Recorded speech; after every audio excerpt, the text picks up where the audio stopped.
دین کی بات پھیلانا صدقہ جاریہ ہے۔ ثواب کی نیت سے ویڈیو کو شیئر ضرور کیجیے۔ جزاک اللہ۔ رمضان المبارک کے بعد شوال المکرم کا یہ پہلا جمعہ ہے۔ رمضان المبارک میں اور دوسرے مہینوں میں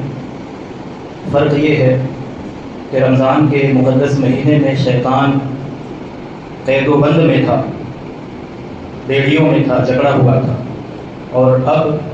وہ مکمل طور سے آزاد ہے۔ اور جب شیطان آزاد ہے، جسے قرآن مجید نے بار بار آگاہ کرتے ہوئے انسانیت کا اور انسان کا، آدمی کا دشمن قرار دیا ہے، اللہ رب العزت نے بار بار اپنے اس پیغام کو دہرایا ہے، اور قرآن مجید نے بار بار اس لیے اس پیغام کو واضح کیا ہے تاکہ یہ ذہن نشین ہو جائے اور انسان کسی بھی لمحے غفلت کا شکار نہ ہو۔ سورہ یوسف کی آیت نمبر 5 میں اللہ رب العزت نے ارشاد فرمایا ان الشیطان للانسان عدو مبین۔ اسی طرح سے اسی بات کو سورہ اسراء کی آیت نمبر 53 میں، سورہ کہف کی آیت نمبر 50 میں اور سورہ فاطر کی آیت نمبر 6 میں اسی پیغام کو اللہ رب العزت نے دہرایا ہے اور واضح کیا ہے۔ اور ہم سورہ یوسف کی آیت نمبر 5 میں دیکھتے ہیں کہ اللہ تعالیٰ نے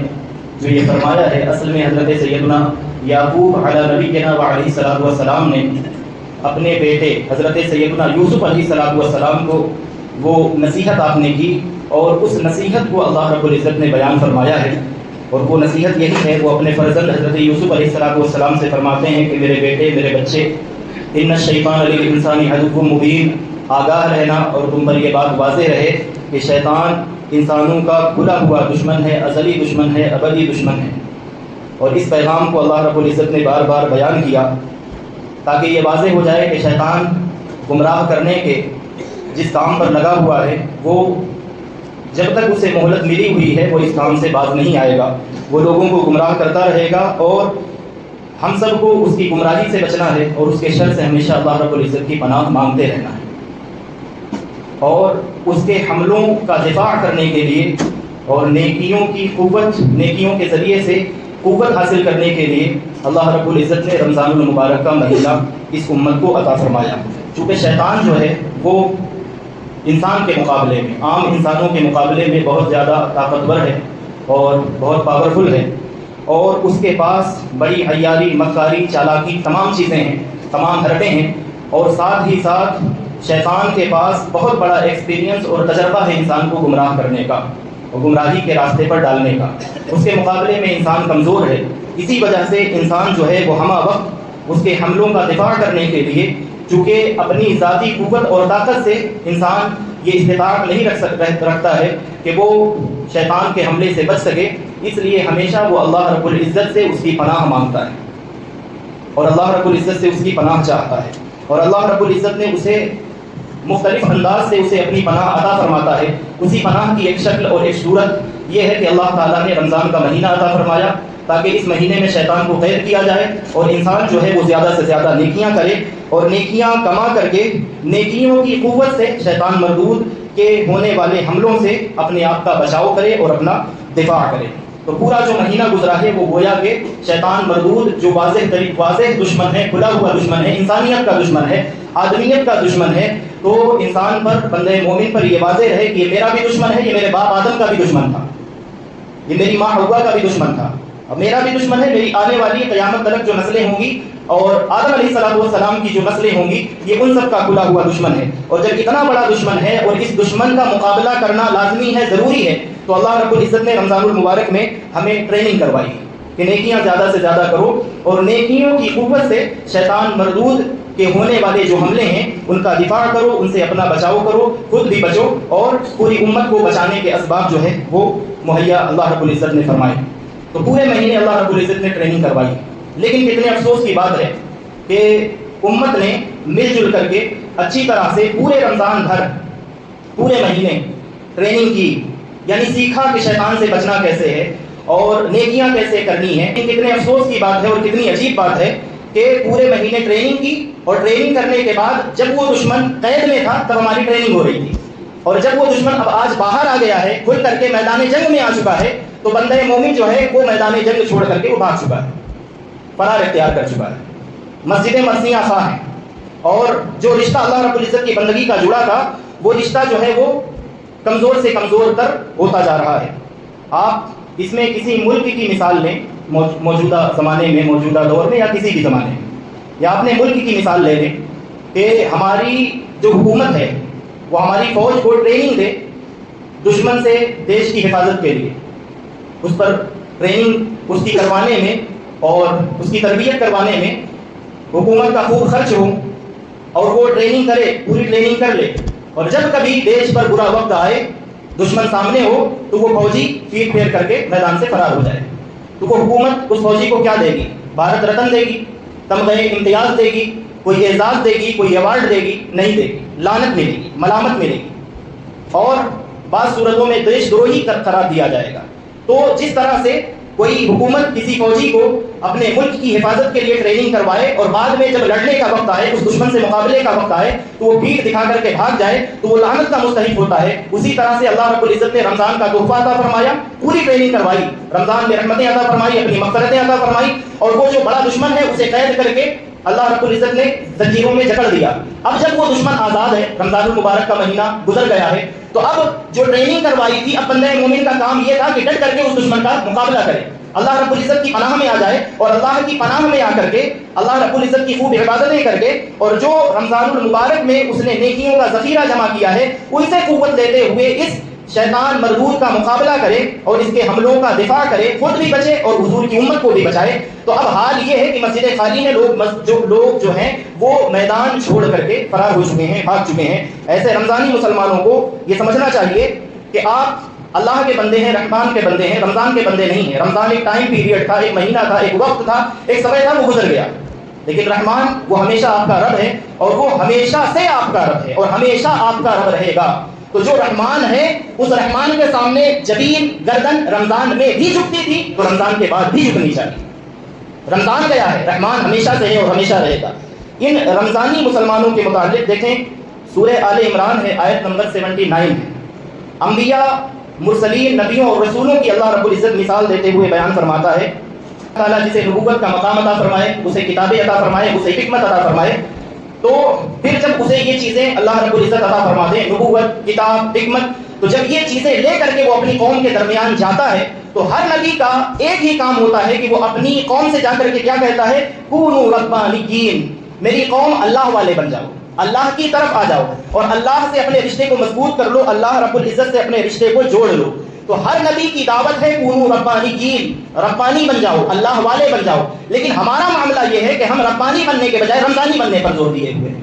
رمضان گیا تو پھر اپنے رب سے جو رشتہ جوڑا تھا ہم نے، ہمارا وہ رشتہ یا تو کمزور ہو گیا یا تو بعض لوگوں نے اس رشتے کو توڑ دیا۔ اب اللہ رب العزت کو ایسے وقتی مسلمان کی، موسمی مسلمان کی، یا پارٹ ٹائم مسلم کی کسی بھی طرح کی کوئی ضرورت نہیں ہے۔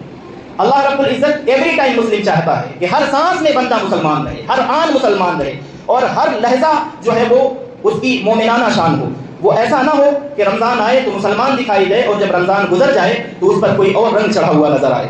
علامہ اقبال رحمۃ اللہ تعالیٰ علیہ نے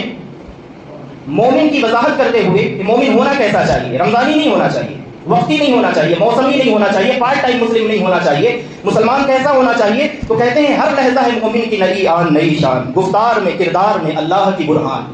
قہاری و غفاری و قدوسی و جبروت، یہ چار عناصر ہو تو بنتا ہے مسلمان۔ پھر کہتے ہیں یہ راز کسی کو نہیں معلوم کہ مومن قاری نظر آتا ہے، حقیقت میں ہے قرآن۔ ان اشعار کا مطلب کیا ہے؟ ان اشعار کا مطلب یہ ہے کہ بندہ مومن، ایک مسلمان کیسا ہونا چاہیے؟ تو کہتے ہیں ہر لہجہ ہے مومن کی نئی آن نئی شان، مطلب یہ ہے کہ سچا مومن جو ہوتا ہے وہ ہر آنے والی گھڑی میں نیکیوں کی سیڑھیوں پر اوپر چڑھتا چلا جاتا ہے۔ جب وہ نیکیوں کی سیڑھیوں پر چڑھتا رہتا ہے تو اس کا درجہ جو ہے وہ بلند سے بلند تر ہوتا رہتا ہے، اور جب اس کے درجات بلند ہوتے رہتے ہیں تو ہر لہجہ وہ ترقیوں کی منزلیں طے کرتا رہتا ہے۔ اور پھر اگلا کیا ہے؟ گفتار میں کردار میں اللہ کی برہان، اس کی باتوں میں مکمل طور پر سچائی ہوتی ہے، اس کے لہجے میں ایسی صداقت ہوتی ہے اور اس کے کردار میں ایسی دیانت ہوتی ہے کہ اسے دیکھنے والے جب لوگ دیکھتے ہیں، جب زمانہ دیکھتا ہے تو زمانہ پکار اٹھتا ہے کہ یہ ہے مسلمان، یہ واقعی مسلمان ہے، یہ ٹوپی لگا کر کے رمضان کے مہینے میں آ جانے والا یہ مسلمان، یہ کیسا مسلمان ہے، اور رب تبارک و تعالیٰ کے ساتھ اس کا کیسا رشتہ ہے کہ رمضان میں اس کا رنگ الگ ہے، رمضان کے بعد اس کا رنگ الگ ہے۔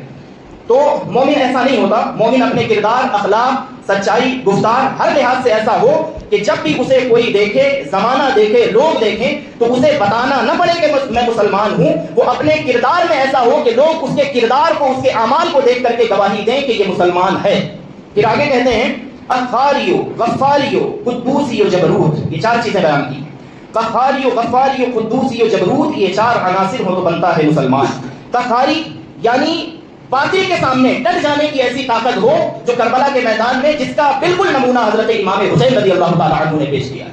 قہاری باطل کے سامنے ڈٹ جانے والا، غفاری یعنی کہ جری ہو، بہادر ہو، باطل کے سامنے ڈٹ جائے لیکن جو کمزور ہو اس کو درگزر کرنے والا ہو، معاف کرنے والا ہو۔ تو یہ قہار اور جبار ہونا اللہ کی صفت ہے، لیکن اللہ والی صفات اس بندے میں ہونا چاہیے کہ باطل کے سامنے ڈٹ جائے اور اس کا مقابلہ کرے، اور جو کمزور آئے تو جیسے رب غفار ہے، وہ بخشنے والا ہے، مہربان ہے، تو اس بندے کے اندر بھی یہ والی کوالٹی ہونی چاہیے۔ اور قدوسی یعنی فرشتوں والی جو پاکیزگی کی جو صفت ہے وہ بندے مومن میں ہمہ وقت ہونی چاہیے۔ جبروت یعنی مضبوط ارادے والا، کمزوری کا نام و نشان نہ ہو بندے مومن کے اندر۔ تو قہاریو، جباریو، قدوسیو، جبروت، یہ 4 عناصر ہوں تو پھر علامہ اقبال کہتے ہیں کہ تب بنتا ہے مسلمان۔ پھر آگے کہتے ہیں یہ راز کسی کو نہیں معلوم کہ مومن قاری نظر آتا ہے، حقیقت میں ہے قرآن۔ اب تو قاری بھی نہیں، قرآن ہونا تو دور کی بات ہے، یعنی مومن صرف ایسا نہیں ہے کہ وہ قرآن پڑھتا ہے، وہ قرآن پڑھتا ہے تو قرآن کو اپنے اخلاق میں ایسے اتارتا ہے، اپنے کردار میں، اپنی عبادت میں، اپنے معاملات میں، کہ پڑھتا قرآن ہے، قرآن پڑھتا جاتا ہے، قرآن کے مطابق عمل کرتا جاتا ہے، تو قرآن کتاب ہوتی ہے اور یہ قاری قرآن ہوتا ہے، قرآن کو پڑھتا جاتا ہے، اس کے مطابق اپنی زندگی میں اس کو اتارتا جاتا ہے، اس کے مطابق عمل کرتا جاتا ہے، اس کا اخلاق قرآن کے مطابق ہوتا ہے، اس کا عمل قرآن کے مطابق ہوتا ہے، اس کی عبادتیں قرآن کے مطابق ہوتی ہیں، اس کے معاملات اللہ کے ساتھ اور اللہ کے بندوں کے ساتھ قرآن کے مطابق ہوتے ہیں۔ تو علامہ اقبال کہتے ہیں کہ پھر اب یہ بندہ قاری نہیں رہ جاتا، یہ چلتا پھرتا خود قرآن ہو جاتا ہے، قرآن میں اتنا ڈھل جاتا ہے اور اپنے آپ کو اتنا ڈھال لیتا ہے کہ یہ چلتا پھرتا قرآن نظر آتا ہے۔ اور اس کی تصدیق ام المومنین سیدہ عائشہ صدیقہ رضی اللہ تعالی عنہا کی ایک حدیث پاک جو صحیح مسلم کی، جب ان سے پوچھا گیا کہ حضور پاک علیہ الصلوۃ والسلام کا اخلاق کیسا تھا، تو ام المومنین سیدہ عائشہ صدیقہ رضی اللہ تعالی عنہا وہ جواب دیتی ہیں کہ حضور پاک علیہ الصلوۃ والسلام کے اخلاق کے متعلق کان خلقہ القرآن، کہ حضور کا اخلاق وہ سراپا قرآن تھا، یعنی قرآن جو ہے وہی حضور کا اخلاق تھا اور حضور کے اخلاق جو ہے وہی قرآن ہے۔ تو بندے مومن وہ رسول اللہ صلی اللہ تعالی علیہ وسلم کی ذات میں اور قرآن میں اتنا فنا ہو جاتا ہے کہ وہ خود چلتا پھرتا ہوا قرآن نظر آتا ہے، تو یہ اصل میں مسلمان ہوتا ہے۔ اور جب ایسا مسلمان ہو جاتا ہے تو پھر زمانے نے دیکھا ہے اور لوگوں نے گواہی دی ہے، حضرت امام اعظم ابو حنیفہ نعمان بن ثابت رحمۃ اللہ تعالی علیہ کے جلیل القدر شاگرد امام محمد بن حسن الشیبانی، جو اپنے علم میں، فقہی مقام اور مرتبے میں اور جلالت علمی میں، زہد میں، ورع میں، تقویٰ میں، عبادت و ریاضت میں ہر لحاظ سے اتنے پرفیکٹ اور باکمال تھے کہ انہیں کسی نے ایک مرتبہ ان کی جلالت علمی کو دیکھتے ہوئے اور ان کے ظاہری حسن و جمال کو دیکھتے ہوئے جب ان پر نظر پڑی اور ان کو دیکھا اور ان کے علمی قدر کو دیکھا، علمی مقام اور مرتبے کو دیکھا، ظاہری حسن و جمال کو دیکھا، تو دیکھنے والے نے تعجب کے ساتھ کہا، جو علامہ اقبال نے کہا کہ یہ 4 عناصر ہو تو بنتا ہے مسلمان۔ تو جب بندہ مسلمان بن جاتا ہے تو زمانہ دیکھیں کس طرح کی گواہی دیتا ہے کہ جب اس نے دیکھا ان کے مقام اور مرتبے کو، ان کا نام ہے محمد بن حسن الشیبانی، تو ان کو دیکھ کر کے دیکھنے والے نے کہا اذا کان ھذا محمد فما ظنک بمحمد صاحب المدینہ، کہ اس محمد کا جب یہ حال ہے، اس محمد کا جب یہ عالم ہے تو مدینے والے محمد مصطفیٰ صلی اللہ علیہ وسلم کا کیا عالم ہوگا، ان کے حسن و جمال کا کیا عالم ہوگا، ان کے کردار کا کیا عالم ہوگا، اور ان کے اخلاق کیسے عظیم ہوں گے اور کتنے نرالے ہوں گے۔ تو یہ ہوتا کب ہے، زمانہ گواہی کب دیتا ہے، جب ہم ایسا بننے کی کوشش کرتے ہیں۔ اور جب ہم رمضانی ہوتے ہیں، ہماری پوری قوم موجودہ وقت میں ایک خاص ٹائم پیریڈ کے لیے مسلمان ہوتی ہے، کچھ دنوں کے لیے مسلمان ہوتی ہے، اور پھر اس کے بعد پھر اپنے رنگ ڈھنگ کو بدل لیتی ہے، اور اس میں مومن میں، مسلم میں اور کافر میں، فاسق میں، فاجر میں جب کوئی فرق نظر نہیں آتا تو پھر زمانہ گواہی نہیں دیتا، پھر ہماری بات کا بھی کوئی اعتبار نہیں ہوتا، پھر ہماری کوئی وقت، کوئی حیثیت باقی نہیں رہ جاتی۔ تو دراصل ہم نے پورے رمضان المبارک میں عبادت کی، لیکن ہماری جو سب سے بڑی پرابلم رہی ہے وہ یہ کہ ہمیں عبادت میں استقامت نصیب نہیں ہو سکی، یعنی اس پر دوام، اس پر استمرار، یا اس کو ہم کنٹینیو نہیں کر سکے، تو کنسسٹنسی ہمیں نصیب نہیں ہو سکی ہے۔ اور وہ کنسسٹنسی نصیب کیسے ہوگی، وہ دوام کیسے نصیب ہوگا، اس کے لیے دیکھیں حضور پاک علیہ السلام کے چند ارشادات میں آپ کے سامنے پیش کرتا ہوں۔ سنن نسائی ہے، کتاب الصحف 1304 نمبر روایت ہے۔ ایک دعا اللہ کے رسول صلی اللہ تعالیٰ علیہ وسلم نے تعلیم فرمائی حضرت سیدنا معاذ بن جبل رضی اللہ تعالیٰ عنہ کو۔ اگر آپ یہ چاہتے ہیں کہ قرآن کی تعلیم کے مطابق آپ پرفیکٹ مسلم بنیں، پرفیکٹ مسلمان بنیں، 24 گھنٹے مسلمان نظر آئیں، گھر میں بھی مسلمان، باہر بھی مسلمان، تجارت کے وقت بھی مسلمان، مسجد میں بھی مسلمان، یعنی آپ میں یہ فرق نظر نہ آئے کہ جب مسجد میں ہے تو کوئی اور رنگ ہے، گھر میں ہے تو کوئی اور رنگ ہے، چوک چوراہے پہ کوئی اور رنگ ہے، اپنے کاروبار میں کوئی اور رنگ ہے، پھر جھوٹ بھی بولا جا رہا ہے، پھر خیانت بھی ہو رہی ہے، تو یہ والا مسلمان نہیں۔ پرفیکٹ مسلم اگر بننا ہے، اور اگر یہ چاہت ہے کہ میں تو بننا چاہتا ہوں، ہم میں سے ہر کوئی بننا چاہتا ہے، لیکن کمزور ہے شیطان کے مقابلے میں، اور شیطان کا مقابلہ کر نہیں پاتے، وہ ہم پر حاوی ہو جاتا ہے، تو ایک دعا اللہ کے حبیب علیہ السلام نے تعلیم فرمائی۔ ذرا اپنے رب کے حضور اپنے ہاتھوں کو اٹھا کر حضور پاک علیہ السلام کی تعلیم کردہ اس دعا کو مانگیں، اور کبھی اللہ رب العزت سے یہ عرض کریں۔ حضرت معاذ بن جبل کو ہاتھ پکڑ کر کے حضور پاک علیہ السلام نے ان کے ہاتھوں کو اپنے ہاتھوں میں لیا، مبارک ہاتھوں میں لے کر کے حضور پاک علیہ السلام نے فرمایا کہ معاذ مجھے تجھ سے پیار ہے۔ معاذ بن جبل رضی اللہ تعالیٰ عنہ پلٹ کر کے جواب دیتے ہیں کہ حضور اللہ کی عزت کی قسم مجھے بھی ساری کائنات میں سب سے بڑھ کر کے آپ محبوب ہیں۔ جب حضور پاک علیہ السلام نے حضرت معاذ بن جبل نے یہ جواب دیا تو حضور پاک علیہ السلام نے فرمایا کہ اگر یہ بات ہے کہ مجھے تم سے اور تجھے مجھ سے محبت ہے تو پھر سنو، فلا تدع ان تقول فی کل صلاۃ، تو پھر ہر نماز کے بعد اللہ رب العزت سے یہ دعا کیا کرو، اللہم اعنی علی ذکرک و شکرک و حسن عبادتک۔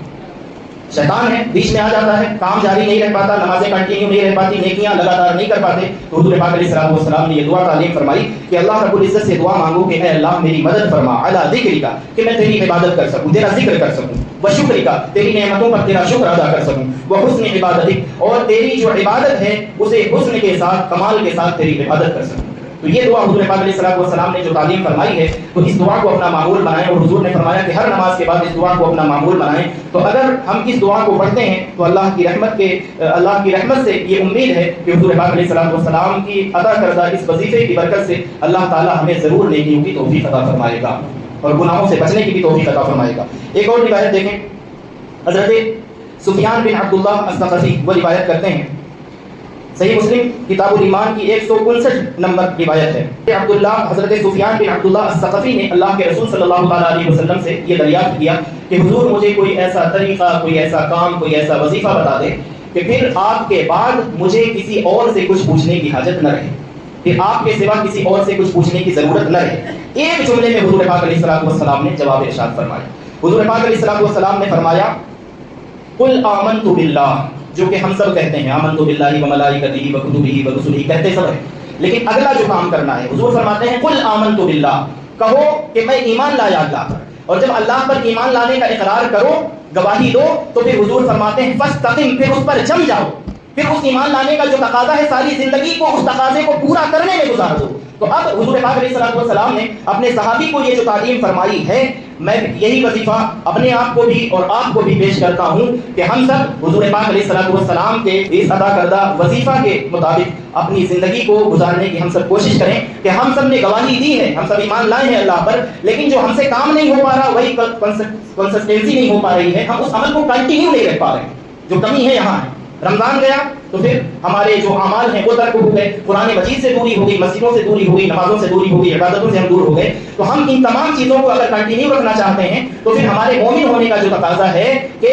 ہم نے اللہ کو مانا ہے اور اللہ کی وحدانیت کا اقرار کیا ہے، تو پھر اب اس کا جو تقاضا ہے حضور نے فرمایا استقم، اللہ کو مان لیا ہے، ایمان کا اقرار کر چکے ہو، تو اب اس پر استقامت پکڑ لو۔ استقامت ہمارے پاس نہیں ہے تو ہمیں جو کرنا ہے بس استقامت حاصل کرنا ہے، اس کے لیے محنت لگے گی، اس کے لیے کوشش لگے گی، اور اس کے لیے اللہ رب العزت سے جو دعا حضور پاک علیہ السلام نے ارشاد فرمائی ہے، اللہم اعنی علی ذکرک و شکرک و حسن عبادتک، ہو سکے تو زیادہ سے زیادہ نمازوں کے بعد اس دعا کا ورد کریں اور اللہ رب العزت سے دعا مانگیں۔ انشاءاللہ تعالی جو شیطان مردود ہے، جو بہت ہی ہمارے مقابلے میں بہت زیادہ طاقتور ہے، اللہ رب العزت کرم فرمائے گا تو ہم ضرور کمزور ہیں، لیکن جب رب کی پناہ میں ہوں گے تو یہ شیطان مردود ہمارا کچھ نہیں بگاڑ پائے گا۔ اللہ رب العزت کی بارگاہ میں یہ دعا ہے کہ مولا تعالیٰ عز و جل رمضان المبارک کے بعد کی زندگی کو بھی ہماری رمضان المبارک جیسی زندگی ہمیں گزارنے کی توفیق عطا فرمائے. جو رشتہ ہمارے رب کے ساتھ، قرآن کے ساتھ، رحمان کے ساتھ رمضان میں تھا، اس جیسا بلکہ اس سے بہتر رشتہ ہمیں قرآن کے ساتھ اور رحمان کے ساتھ جوڑنے کی توفیق عطا فرمائے. آمین یا رب العالمین بجاہ سید المرسلین وما توفیق الا باللہ وآخر دعوانا الحمدللہ رب العالمین. ویڈیو دیکھنے کا شکریہ. اگر آپ چینل پر نئے ہیں تو سبسکرائب کر لیں اور ساتھ ہی ساتھ بیل آئیکن پر بھی کلک کر دیں تاکہ یوٹیوب ہماری ہر ویڈیو کا نوٹیفیکیشن سب سے پہلے آپ کو بھیج دے. جزاک اللہ.